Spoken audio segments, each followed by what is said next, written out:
નમસ્કાર, ફૂલછાપ ડિજિટોરિયલમાં આપનું સ્વાગત. ફૂલછાપનો ઓડિયો વિઝ્યુઅલ એડિટોરિયલ ફૂલછાપ ડિજિટોરિયલ. આજનો વિષય સ્વાભાવિક રીતે ગુજરાત રાજ્ય સરકારનું અંદાજપત્ર 2026-2027 વર્ષનું બજેટ. રાજી થવા જેવું બજેટ છે. 2047માં ભારત કેવું હશે? જ્યારે આ દેશ સ્વતંત્રતાની શતાબ્દી મનાવી રહ્યો હશે ત્યારે ભારત વિકાસશીલ નહીં પરંતુ વિકસિત હશે એવી સંકલ્પના તમામ ક્ષેત્રે અને વારંવાર વ્યક્ત થઈ રહી છે. તેમાં ગુજરાત રાજ્યનું આજે રજૂ થયેલું બજેટ એ મહત્વનું પરિબળ સાબિત થઈ શકે એમ છે. એટલે એમ કહી શકીએ કે 2047માં ભારત વિકસિત રાષ્ટ્ર હશે એવી સંકલ્પનામાં ગુજરાત રાજ્યનું આજે રજૂ થયેલું બજેટ સૂર પુરાવી રહ્યું છે. અત્યારે કહીએ કે અંતે કહીએ, એક વાત નક્કી છે કે જે જોગવાઈ, જે પ્રસ્તાવ મૂકવામાં આવે તેનો સાંગોપાંગ અથવા તો શક્ય તેટલો વધારે અમલ થાય તો જ એ પ્રસ્તાવ કામ આવે. આ બહુ સામાન્ય વાત છે અને આ બહુ જૂની વાત છે. અત્યારે એ થશે કે કેમ એવા પ્રશ્નોમાં પડવાને બદલે જે કંઈ પણ જોગવાઈ સરકારે કરી છે, જે પ્રસ્તાવ નાણામંત્રીએ વિધાનસભામાં વિધાનગૃહમાં જે મૂક્યો છે એના વિશે વાત કરીએ તો ખરેખર આપણને એમ લાગે કે ગુજરાત જે રીતે પ્રગતિ કરી રહ્યું છે તેને એ પ્રગતિને એ વિકાસને આ બજેટની જોગવાઈઓથી એટલે કે આ બજેટની જોગવાઈઓના અમલથી વેગ મળી શકશે. ગુજરાત રાષ્ટ્રના બહુ અગ્રગણ્ય રાજ્યોમાં સ્થાન ધરાવે છે. આ બજેટથી ગુજરાત રાષ્ટ્રના અન્ય રાજ્યો સાથે અને વિશ્વના વિકસિત દેશો સાથે વધુ મજબૂતીથી જોડાશે એવું આપણે કહી શકાય. કદાચ આ એવું પહેલું બજેટ છે કે જેમાં પ્રવાસન અને રમત ક્ષેત્ર જેવા ક્ષેત્રને વધારે મહત્વ અપાયું છે.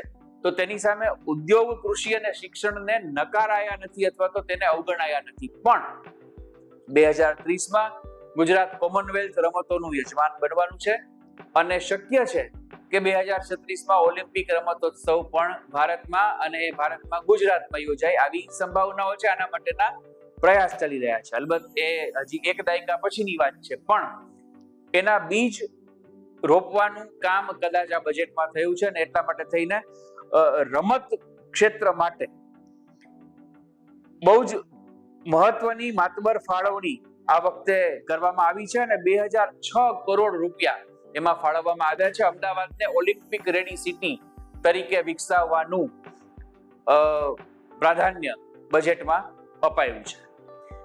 એના પછીનું મહત્વનું ક્ષેત્ર છે પ્રવાસન. એટલે કે રાજ્ય સરકારે 2026ના વર્ષને પ્રવાસન વર્ષ તરીકે જાહેર કર્યું છે અને આપણે જાણીએ છીએ એ પ્રમાણે ગુજરાતમાં પ્રવાસનની અપાર શક્યતાઓ પડેલી છે. હજી પણ પ્રવાસનનો વિકાસ પણ ગુજરાતમાં ઘણો બધો થયો.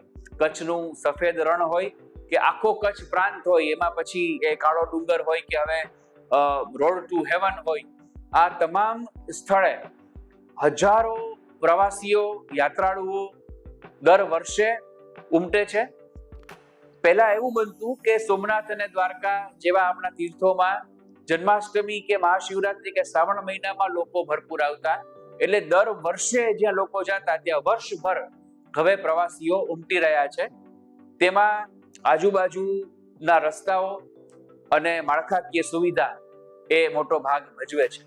તો આ પ્રવાસન વર્ષ અંતર્ગત સોમનાથ ખાતે વિશિષ્ટ પ્રકારનું બસ પોર્ટ બનાવવાની જોગવાઈ કરવામાં આવી છે. અંબાજી તીર્થને અંબાજી કોરિડોર તરીકે વિકસાવવા માટેની વાત કરવામાં આવી છે. શિવરાજપુર બીચ જે અત્યંત લોકપ્રિય બની રહ્યો છે, પ્રવાસીઓ ત્યાં વર્ષભર જતા રહે છે અને જેને બ્લુ ફ્લેગ માં પણ વિશ્વ સ્તરે જેનો સમાવેશ છે તે શિવરાજપુર બીચ ના વિકાસ માટે પણ આ બજેટમાં જોગવાઈ છે.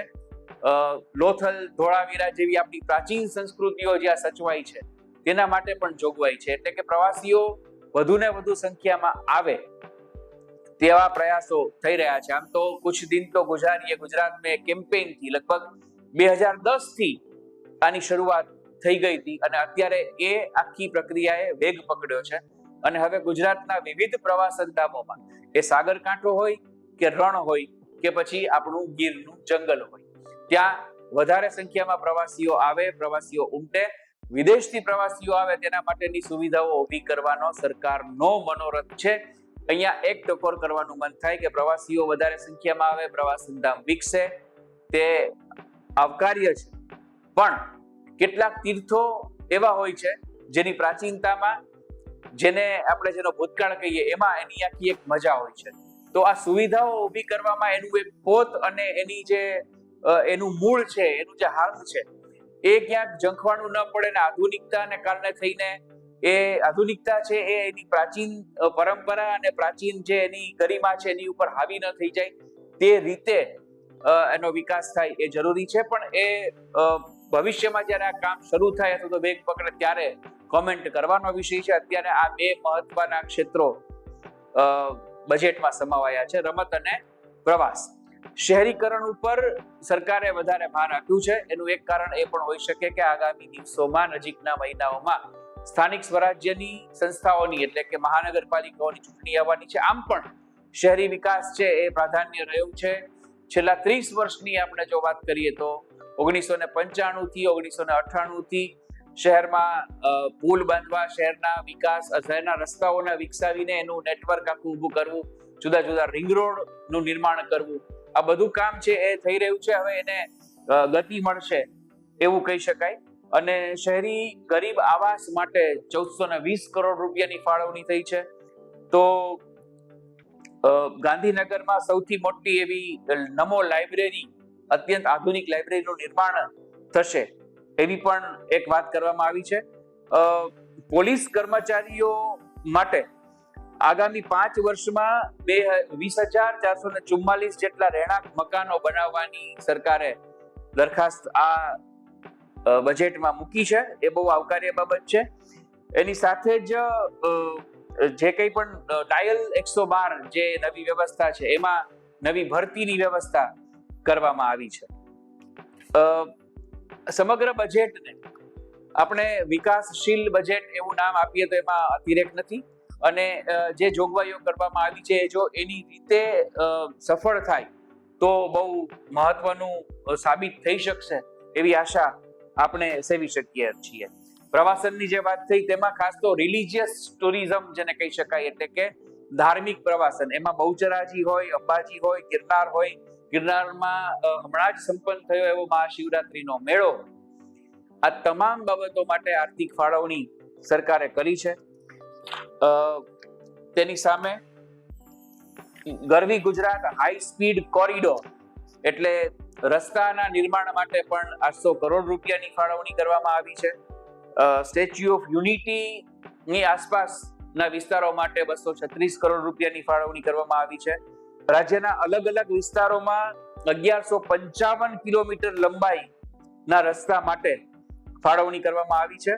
અને તેની સાથે જ રાહદારીઓની પરિવહન ક્ષમતામાં સુધારો કરીને શહેરી ગતિશીલતાને પ્રોત્સાહન આપવા શહેરો અને નગરપાલિકાઓમાં 100 કરોડના ખર્ચે સ્માર્ટ પાર્કિંગ બનાવવાનું આયોજન છે. મિત્રો, આ બહુ જ અગત્યની પ્રસ્તાવની દરખાસ્ત છે અને આના ઉપર જલ્દી અમલ થવો જોઈએ, કારણ કે શહેરોનો વિકાસ થઈ રહ્યો છે, શહેરોમાં વાહન વધી રહ્યા છે, શહેરોમાં રસ્તા બની રહ્યા છે, પણ એ રસ્તા જેવા બને એવા તરત જ સાંકડા થઈ જાય છે. એટલે કે એની પહોળાઈ ગમે તેટલી રાખવામાં આવે પણ વધતા વાહનો, પાર્ક થતા વાહનો અને અન્ય દબાણ અથવા તો અન્ય જે કોઈ પણ ત્યાં બાબતો હોય છે એને કારણે થઈને પહોળા કરાયેલા રસ્તાનો અર્થ ધરતો નથી.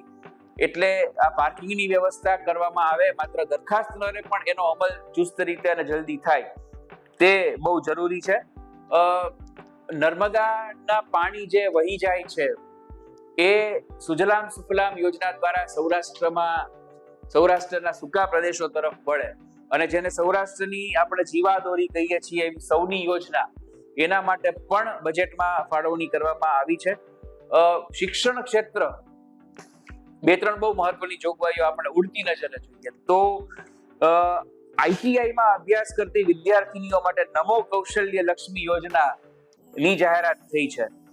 અને એવી જ રીતે વિધવા જે લોકો છે એ લોકોને આર્થિક રીતે મદદરૂપ થવા માટે ડીબીટીના માધ્યમથી માસિક ધોરણે સહાય મળી શકે તે માટે ગંગા સ્વરૂપા આર્થિક સહાય યોજના જે અમલ થઈ રહ્યો છે તેના માટે પણ 2400 કરોડની ફાળવણી સરકારે કરી છે. 1091 મહિલા હેલ્પલાઇન, મહિલા પોલીસ સ્ટેશનો, સીસીટીવી નેટવર્ક વગેરેની સ્થિતિ મજબૂત બનાવવાની પણ આખી એક વાત છે. અને એની સાથે જ જો આપણે સૌરાષ્ટ્ર ઉપર ફોકસ કરીએ, રાજકોટની પીડીયુ હોસ્પિટલ છે, તેમાં 1000 બેડની હોસ્પિટલ બનાવવાની યોજના છે, એના માટે 90 કરોડની ફાળવણી કરવામાં આવી છે. રાજ્યની પરંપરા અને મહેમાન ગતિને ઐતિહાસિક ભવ્યતા સાથે જોડીને વેડ ઇન ગુજરાત, એટલે કે ગુજરાતમાં આવીને પરણો, જેને ડેસ્ટિનેશન વેડિંગનો આજે કન્સેપ્ટ છે, એમાં ગુજરાતના સ્થળો, અત્યારે સાસણમાં તો ડેસ્ટિનેશન વેડિંગ થાય જ છે, પણ ત્યાં પાછો પર્યાવરણનો પ્રશ્ન આવીને ઉભો રહે, ત્યારે પર્યાવરણને મહત્વ આપવું જોઈએ ને પર્યાવરણના ભોગે કોઈ પરણે એ પણ યોગ્ય ન કહેવાય, એટલે એ ધ્યાન રાખવું જરૂરી છે. પણ એવા અન્ય અનેક સ્થળ છે આપણે ત્યાં, કેટલા બધા બીચ છે, કેટલા બધા હેરિટેજ છે, કેટલા બધા મહેલો છે, જેનો ઉપયોગ આ લગ્ન સ્થળ તરીકે થઈ શકે તેમ છે. રાજ્યના જે યાત્રાધામો છે એ પૈકી સોમનાથ ને વિકસાવવાની આખી એક યોજના અહીંયા છે. અગરિયાઓ માટે આધાર કાર્ડ આધારિત યુનિક નંબર અને એની સાથેનો આવાસ ફાળવવા માટેની જોગવાઈ કરવામાં આવી છે. મોરબીની LE કોલેજ, જેને હમણાં જ 75 વર્ષ પૂરા થયા, તેમાં નવા કોર્સ શરૂ કરવા, તેમાં લેબોરેટરી વગેરે ના અદ્યતન અને સ્વરૂપ આપવા માટે અને આ સંસ્થાને સ્વાયત્ત દરજ્જો આપવા માટે પણ ફાળવણી કરવામાં આવી છે. રાજકોટમાં NCC લીડરશિપ એકેડેમીના બાંધકામ માટે 31 કરોડની ફાળવણી સરકારે સૂચવી છે, દરખાસ્ત કરી છે બજેટમાં એની. પોરબંદરમાં રિજનલ સાયન્સ સેન્ટર બનાવવા માટે પણ 2500 કરોડની ફાળવણી છે. અને ભવિષ્યમાં સૌરાષ્ટ્રની પાણીની જરૂરતને પહોંચી વળવા માટે ઢાંકીથી નાવડા બલ્ક પાઇપલાઇનના કામો, જે અત્યારે ઓલરેડી પ્રગતિમાં છે, તે વધારે ઝડપથી થાય એના માટે આર્થિક ફાળવણી કરવામાં આવી છે. રાજ્યની કૃષિ યુનિવર્સિટીઓ અંતર્ગત જામનગર, ભુજ અને ખેડબ્રહ્મા ખાતેની કોલેજોમાં વિશિષ્ટ વિવિધ સુવિધાઓ ઊભી કરવા માટેની પણ જોગવાઈ કરવામાં આવી છે. તો આ બજેટને સર્વગ્રાહી કહી શકાય, સર્વ સમાવેશક કહી શકાય અને સમતોલ કહી શકાય. હવે મુદ્દો એ આવે છે કે કાયદો અને વ્યવસ્થાની પરિસ્થિતિ હજુ વધારે સુધરે તે જરૂરી છે. સાયબર ક્રાઇમ, સાયબર ફ્રોડ, એની સામે લોક જાગૃતિ વધે, એના માટે કોઈ કેમ્પેઇન ચલાવવામાં આવે ને એની આર્થિક ફાળવણી થાય, એનો અમલ પણ થાય.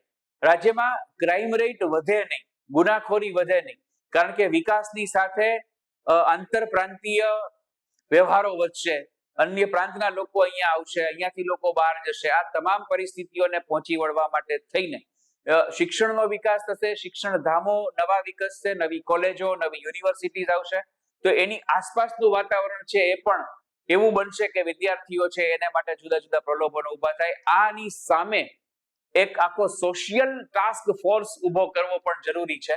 અલબત્ત એ બજેટનો વિષય કદાચ ન હોય, પણ આવી બધી બાબતો માટે પણ ફાળવણી થાય અને વર્તમાન જે વ્યવસ્થા છે પોલીસની, કાયદો વ્યવસ્થાની, એને એ રીતે દ્રઢ કરવામાં આવે. સીસીટીવી જેવા કેમેરા જેવા નેટવર્કને મજબૂત બનાવવામાં આવે અને લોકોની પ્રાઇવસી ન તૂટે તે રીતે માત્ર ને માત્ર રક્ષક તરીકે આ કેમેરાનું આખું નેટવર્ક કામ કરે, તે પણ બહુ અગત્યની વસ્તુ છે. પણ આ બધી જ બાબતો ભવિષ્યની છે. આપણે એટલું કહી શકીએ કે જો આ બજેટની આ જોગવાઈઓનું પાલન થાય, એનો અમલ થાય અને શક્ય તેટલો વધારે અમલ થાય, તો ગુજરાત વધારે સમૃદ્ધ બનશે, એમાં કોઈ ના નથી. એટલે આ બજેટ વિકાસ તરફ, વધુ ને વધુ વિકાસ તરફ ને વધુ વેગથી વિકાસ તરફ લઈ જતું બજેટ છે તેવું આજની તારીખે આપણે કહી શકીએ.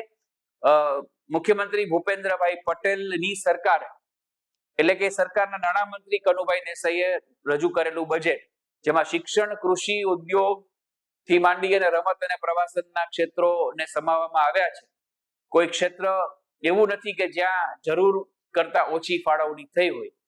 એટલે આ એક સમતોલ બજેટ માટે અત્યારે સરકારને અભિનંદન આપવા ઘટે, સાથે જ નાગરિકો વતી આપણે એવું કહીએ કે જે કંઈ પણ આ પ્રસ્તાવ રજૂ થયો છે તેનો અમલ વ્યવસ્થિત રીતે થાય, તેનો અમલ સારી રીતે થાય, તે પણ આગામી દિવસોમાં બધાએ જોવાનું રહેશે.